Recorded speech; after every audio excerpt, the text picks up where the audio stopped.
នេះគឺជាករណីឃាតកម្មមួយនៅរដ្ឋ Idaho ដែលជាការសិក្សាករណីកសោវិច័យដ៏សំខាន់មួយនៃការប្រមាញ់ឃាតករក្នុងសម័យទំនើបនៅថ្ងៃទី13ខែវិច្ឆិកាឆ្នាំ2022មុនថ្ងៃរះឃាតកម្មដ៏ឃោរឃៅមួយបានកើតឡើងនៅទីក្រុង Moscow នៃរដ្ឋ Idaho និស្សិតនៅសាកលវិទ្យាល័យតូចមួយនៃរដ្ឋ Idaho ចំនួន4នាក់ទី1ឈ្មោះថា Madison Morgan ដែលមានអាយុ21ឆ្នាំទី2ឈ្មោះថា Kelly Council មានអាយុ21ឆ្នាំទី3 Sana Kernodle មានអាយុ20ឆ្នាំនិងទី4 Ethan Chapin មានអាយុ20ឆ្នាំត្រូវបានប្រទះឃើញស្លាប់នៅក្នុងផ្ទះជួលក្រៅបរិវេណសាលាឃាតកម្មនេះបានបង្កការភ្ញាក់ផ្អើលដល់សាធារណជនយ៉ាងខ្លាំងព្រោះមិនដែលមានករណីឃាតកម្មអស់រយៈពេល7ឆ្នាំមកហើយបន្ទាប់ពីករណីឃាតកម្មនិស្សិត4នាក់នៅទីក្រុង Moscow នៃរដ្ឋ Idaho ការស៊ើបអង្កេតត្រូវបានធ្វើឡើងដោយស្ថាប័នជាច្រើននិងស៊ីជម្រៅជាទីបំផុតជនល្មើសដែលមានឈ្មោះថា Brian Christopher Koberger ត្រូវបានកំណត់អត្តសញ្ញាណនិងចោទប្រកាន់តាមរយៈការប្រើប្រាស់បច្ចេកវិទ្យាកុសលវិច័យទំនើប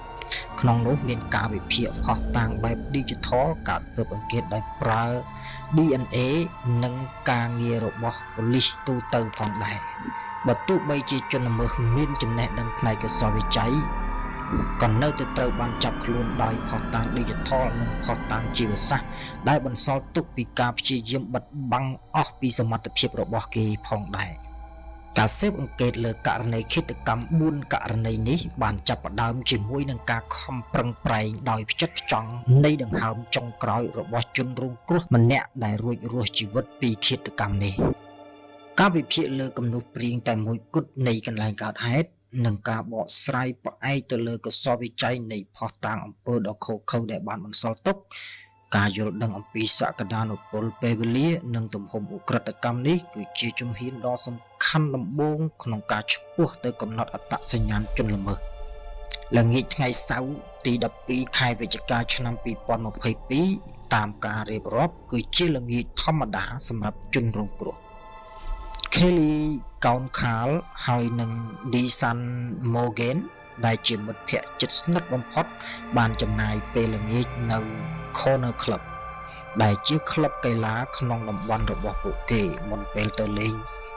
នៅទីនោះពួកគេបានទៅលេងនៅ Crop Track នៅប្រហែលម៉ោង 1:40 នាទីព្រឹកពួកគេបានជិះឡានឈ្នួលត្រឡប់ទៅផ្ទះដោយមកដល់ផ្ទះលេខ1122នៅផ្លូវ King Road របស់ពួកគេនៅម៉ោង 1:56 នាទីព្រឹកទន្ទឹមនឹងនេះ Sana Kernodle និងមិត្តប្រុសរបស់នាង Ethan Chapin បានមកលំហែកាយនៅក្នុងចុងសប្តាហ៍ហើយបានចូលរួមពិធីជប់លៀងមួយនៅក្បែរផ្ទះរបស់ពួកគេហើយបន្ទាប់ពីចប់កម្មវិធីពួកគេក៏ត្រឡប់មកផ្ទះវិញធម្មតាពេលវេលានៃការវាយប្រហារត្រូវបានចង្អុលបង្ហាញដោយអ្នកស៊ើបអង្កេតថានៅចន្លោះប្រហែលម៉ោង 4 ទៅម៉ោង 4:25 នាទីព្រឹកភស្តុតាងដែលបានបង្ហាញថា Sana Kernodle បានភ្ញាក់និងមានសកម្មភាពមុនពេលឃាតកម្មកើតឡើងនាងបានទទួលការកម្មង់របស់នាងពី DoorDash នៅម៉ោងប្រហែល 4 ព្រឹកហើយអង្គុយលេង TikTok នៅលើទូរស័ព្ទរបស់នាងរហូតដល់ម៉ោង 4:12 នាទីព្រឹក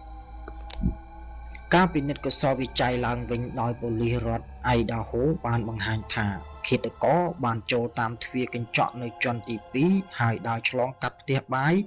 ឡើងតាមជណ្ដើរទៅជាន់ទី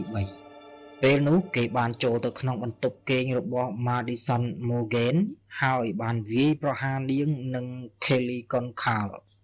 ខណៈពេលដែលពួកគេកំពុងតែដេកលើគ្រែយ៉ាងលង់លក់បន្ទាប់មកជនល្មើសបានចុះទៅជាន់ទី2ហើយបានវាយប្រហារប្រតាយប្រតប់គ្នារហូតឈានដល់ការសម្លាប់ទាំងពីរនាក់គឺ Kernodle និង Ethan Chapin នៅក្នុងបន្ទប់របស់នាងសំឡេងប្រតាយប្រតប់គ្នានេះត្រូវបានថតជាប់ដោយកាមេរ៉ាសុវត្ថិភាពរបស់អ្នកជិតខាងនៅម៉ោង 4:17 នាទីព្រឹកដែលបានថតសំឡេងស្រែកសំឡេងគោះខ្លាំងៗនិងសំឡេងឆ្កែព្រុសម្ដងហើយម្ដងទៀត មិត្តរួមបន្ទប់ម្នាក់ដែលនៅរស់រានមានជីវិតគឺ Dylan Mortensen ដោយភ្ញាក់ពីដំណេកដោយសារសំឡេងរំខាននាងបានបើកទ្វារបន្ទប់គេងរបស់នាងហើយឮអ្វីដែលនាងបានគិតថាកុនខាលកំពុងលេងជាមួយឆ្កែក្រោយមកនាងបានឮសំឡេងស្រែកពីបន្ទប់របស់ Colonel និងសំឡេងបុរសម្នាក់បាននិយាយថាមិនអីទេខ្ញុំនឹងជួយអ្នក Mortensen បានបើកទ្វារបន្ទប់របស់នាងម្ដងទៀតហើយបានឃើញមនុស្សម្នាក់ស្លៀកពាក់ខ្មៅពាក់ម៉ាស់បាំងមុខដែលត្រូវបាននាងពិពណ៌នាថាមានកម្ពស់ប្រហែល177 សង់ទីម៉ែត្រឬខ្ពស់ជាងនេះជាមួយនឹងចិញ្ចើមក្រាស់ដើរកាត់បន្ទប់របស់នាងហើយចេញតាមទ្វារកញ្ចក់ខាងក្រោយនាងឈរក្នុងភាពតក់ស្លុតមុនពេលចាក់សោទ្វាររបស់នាងបើទោះបីជាមានការជួបប្រទះនៅរឿងដ៏គួរឲ្យភ័យខ្លាចក៏ដោយរហូតដល់ម៉ោង 11:58 នាទីដែលជិតឈានចូលដល់ 8 ម៉ោងក្រោយពេលកើតហេតុមិនទាន់មានការតាក់ទងទៅ 9:11 ឡើយក៏ព្រោះតែមិត្តរួមបន្ទប់ដែលនៅរស់បានជឿជាក់ថាមិត្តភក្តិរបស់ខ្លួនកំពុងតែគេងលង់លក់ក្នុងបន្ទប់គេងមន្ត្រីកសោវិច័យបានបញ្ជាក់ថាជនរងគ្រោះទាំង4ត្រូវបានស្លាប់ដោយឃាតកម្មចាក់នឹងកាំបិតដែលជាប្រភេទកាំបិតយោធាការធ្វើកសោវិច័យបានបង្ហាញថាជនរងគ្រោះម្នាក់ត្រូវចាក់ជាច្រើនកាំបិតហើយរបួសខ្លះបានបង្ហាញថាពួកគេមានការប្រតែយប្រតប់គ្នាសាណាខូនូដលដែលជាជនរងគ្រោះម្នាក់ដែលត្រូវបានបញ្ជាក់ថាដឹងខ្លួននិងបានរងរបួសការចាក់ជាង50កាំបិតដែលមុខរបួសជាច្រើនគឺជារបួសដោយសារការពារខ្លួនតាមចំនួននិងលក្ខណៈពិតប្រាកដនៃរបួសត្រូវបានពិពណ៌នាដោយអ្នកជំនាញថាជាការបង្ហាញពីការវាយប្រហារមួយពោពេញទៅដោយកំហឹងខ្លាំងគ្មានសញ្ញានៃការរំលោភបំពានផ្លូវភេទនោះទេដោយសារគ្មានជនសង្ស័យភ្លាមការស៊ើបអង្កេតបានងាកទៅរកប្រព័ន្ធ Digital អ្នកស៊ើបអង្កេតបានប្រមូលវីដេអូពីកាមេរ៉ាសុវត្ថិភាពពីអាជីវករនិងលំនៅឋានក្បែរនោះយ៉ាងយកចិត្តទុកដាក់ដោយបានកំណត់អត្តសញ្ញាណរថយន្ត Hyundai Elantra ពណ៌សឆ្នាំ 2011 ដែលបានបើកឆ្លងកាត់ផ្ទះជនរងគ្រោះជាច្រើនដងមុនពេលដែលបើកគេចខ្លួននៅម៉ោង 4:20 នាទីព្រឹកមន្ត្រីប៉ូលីសម្នាក់បានកំណត់អត្តសញ្ញាណរថយន្តដែលត្រូវគ្នានឹងការចុះបញ្ជីដោយឈ្មោះ Brian Koberger ដែលផ្ដល់ឲ្យអ្នកស៊ើបអង្កេតនៅតម្រុយដ៏រឹងមាំដំបូងរបស់ពួកគេការវិភាគទិន្នន័យតាមទូរស័ព្ទរបស់ Koberger បានបង្ហាញពីតម្រុយមួយដែលគួរឲ្យចាប់អារម្មណ៍នៅម៉ោង 2:47 នាទីព្រឹកទូរស័ព្ទរបស់ Koberger បានផ្ដាច់ទំនាក់ទំនងពីបណ្ដាញភ្លាមវាបានបញ្ឈប់ដំណើរការក្នុងរយៈពេល 2 ម៉ោងដែលជារយៈពេលដែលស្របគ្នាយ៉ាងល្អឥតខ្ចោះជាមួយនឹងពេលវេលានៃការសម្លាប់ដែលបង្ហាញពីការប៉ុនប៉ង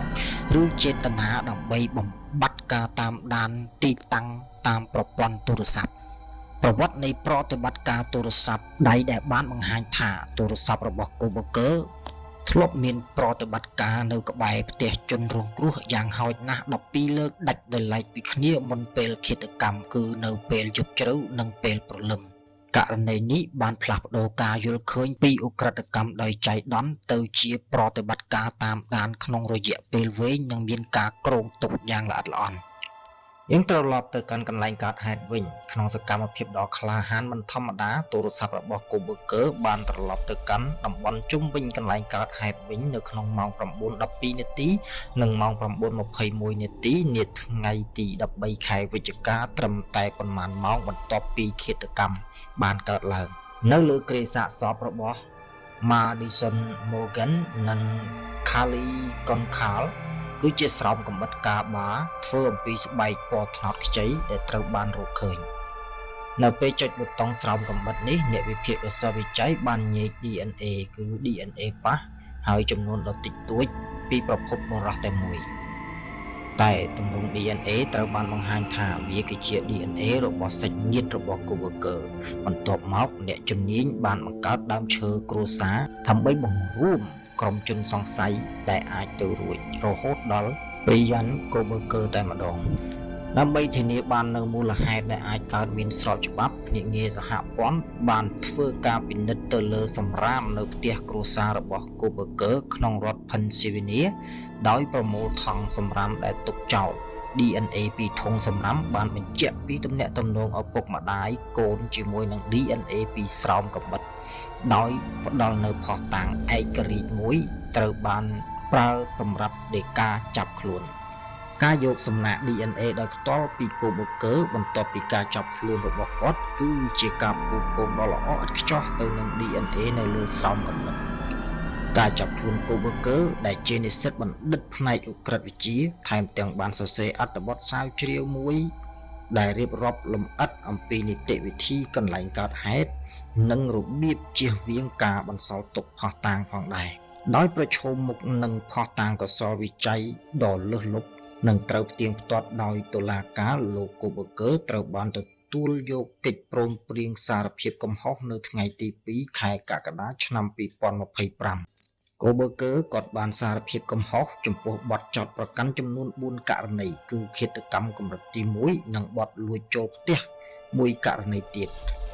ដើម្បីជាធ្នូនឹងការលុបចោលទោសប្រហារជីវិតគាត់ត្រូវបានកាត់ទោសឲ្យជាប់ពន្ធនាគារអស់មួយជីវិតចំនួន4លើកជាប់គ្នាដោយគ្មានលទ្ធភាពនៃការដោះលែងឲ្យមានសេរីភាពឡើយ